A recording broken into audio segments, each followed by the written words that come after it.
প্রচুর শিব মন্দির ভাঙচুর হয়েছে, মারধর হয়েছে, গন্ডগোল হয়েছে এবং মুসলিম রাষ্ট্রীয় মঞ্চের পক্ষ থেকে একটা মামলা দায়ের হয়েছে। ওনারাও এনআইএ চেয়েছেন, আমরাও এনআইএ চেয়েছি। ধর্মের একটা উৎসব 6 থেকে 8 ঘন্টা, সেটা যদি রাজ্য সরকারের পুলিশ এবং কেন্দ্রীয় পুলিশ থাকা সত্ত্বেও যদি সঠিকভাবে পরিচালনা না হয়, ভোট চলছে এবং বিভিন্ন জায়গায় ভোটের পরেও উৎসব হচ্ছে, তাহলে ভোটের পরে ওখানে যে উৎসব হবে সেই উৎসব কি রং নেবে? এটা তো খুব স্বাভাবিক চিন্তা ভাবনা। রাজনৈতিক হিংসা আরো কোন মাত্রায় পৌঁছবে, সেখানকার মানুষ কি আদৌ থাকতে পারবে? এর জন্য মূলত দায়ী সরকার উস্কানিমূলক কথা বলছে, তাতে সাধারণ মানুষ অঘটনগুলো ঘটাচ্ছে, দুর্ঘটনাগুলো ঘটাচ্ছে।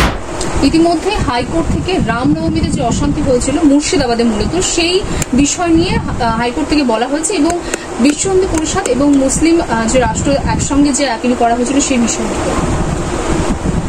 হ্যাঁ, প্রথমত বলি, আমরা প্রথমে একটা মামলা দায়ের করেছিলাম যেটা বিশ্ব হিন্দু পরিষদের পক্ষ থেকে মুর্শিদাবাদের রামনবমী এবং শিবরাত্রিতে যে গন্ডগোল হয়েছে পুরো ঘটনা উল্লেখ করে।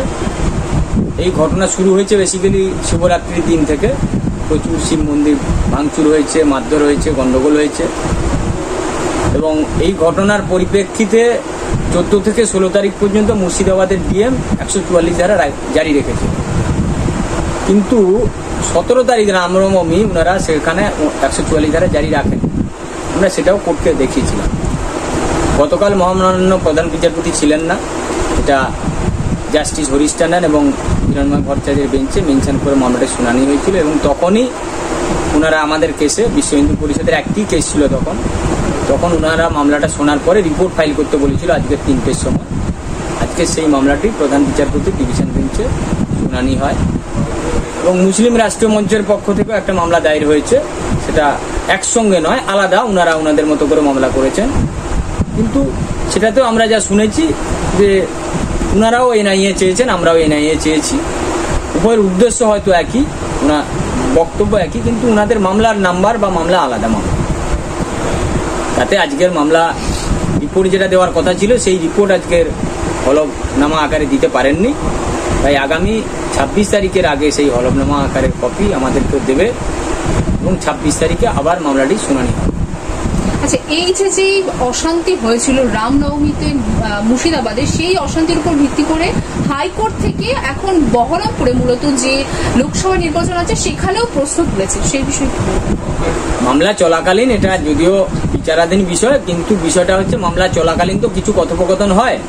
তাতে আমাদের এই মামলায় এই অর্ডার বা এই পর্যবেক্ষণ আমাদের যা যা ছিল, আমাদের যা যা কাগজপত্র নথি আছে, তাতে দেখার পরে প্রধান বিচারপতি এটা মনে হয়েছে, সেই জন্য উনি মন্তব্যটা করেছেন যে একটা ধর্মের একটা উৎসব 6 থেকে 8 ঘন্টা, সেটা যদি রাজ্য সরকারের পুলিশ এবং কেন্দ্রীয় পুলিশ থাকা সত্ত্বেও যদি সঠিকভাবে পরিচালনা না হয়, তাহলে ভারতবর্ষের যে বৃহৎ গণতন্ত্রের যে উৎসব চলছে, ভোট চলছে এবং বিভিন্ন জায়গায় ভোটের পরেও উৎসব হচ্ছে, তাহলে ভোটের পরে ওখানে যে উৎসব হবে সেই উৎসব কি রং নেবে, তাতে কত মানুষের কি ক্ষতি হতে পারে, এটা আশঙ্কা প্রকাশ করেছেন উনি। এবং এটা খুব একটা তো অস্বাভাবিক কিছু না, এটা তো খুব স্বাভাবিক চিন্তা ভাবনা, একটা সুস্থ নাগরিকের এটা খুব স্বাভাবিক চিন্তা ভাবনা যে একটা ধর্মের একটা ধর্মীয় অনুষ্ঠানকে কেন্দ্র করে 6 থেকে 8 ঘন্টার জন্য, তাতে এত পুলিশ প্রশাসন থাকা সত্ত্বেও যদি সেখানকার মানুষ আক্রান্ত হয়, তার ঘরবাড়ি ভাঙচুর হয়, হসপিটালে ভর্তি হয়, তাহলে রাজনৈতিক হিংসা আরো কোন মাত্রায় পৌঁছবে, সেখানকার মানুষ কি আদৌ থাকতে পারবে?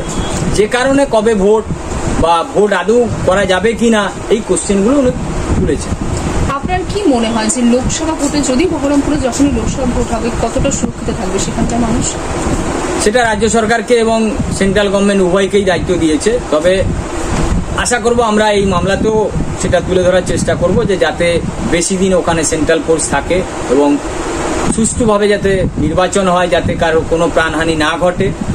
এটা সরকার চাইলে, আমি বিশ্বাস করি সরকার যদি চায় তাহলে কোনো অঘটন ঘটবে না। আচ্ছা, লোকসভা নির্বাচনে তো অনেক সুরক্ষার ব্যবস্থা নেওয়া হয়েছে, এর সাথে তো রামনবমীতেও নেওয়া হয়েছিল, হাইকোর্ট থেকে রামনবমীর উদ্দেশ্য বলা হয়েছিল অনেক সুরক্ষা নিতে, তারপরেও মুর্শিদাবাদে এই যে অশান্তি আমরা দেখতে পেলাম, আপনার কি মনে হয় এর জন্য মূলত কে দায়ী? সরকার দায়ী। রামনবমীতে আমরা যে মামলাটা করেছিলাম হাওড়া নিয়ে, হাওড়ায় গত বছর অঘটন ঘটেছিল, সেখানে বোম পড়েছিল, সেটাতে নিয়ে আমরা মামলা করে পরবর্তী সময় সেখানেও এনআইএ হয়েছিল, এনআইএ তদন্ত চলছে এবং তাতে যারা মূল পান্ডা ছিল তারা অ্যারেস্ট হয়েছে। এই ঘটনাকে কেন্দ্র করে রাজ্য সরকার যখন প্রথম তদন্ত করে নিজেদের পুলিশ দিয়ে, তখন কিন্তু যারা মিছিল বের করেছিল তাদেরকেই আসামি বানিয়ে তাদেরকেই অ্যারেস্ট করেছিল। অথচ এনআইএ এর কাছে যখন তদন্ত ভার যায় তখন পুরো ঘটনা ঘুরে যায়।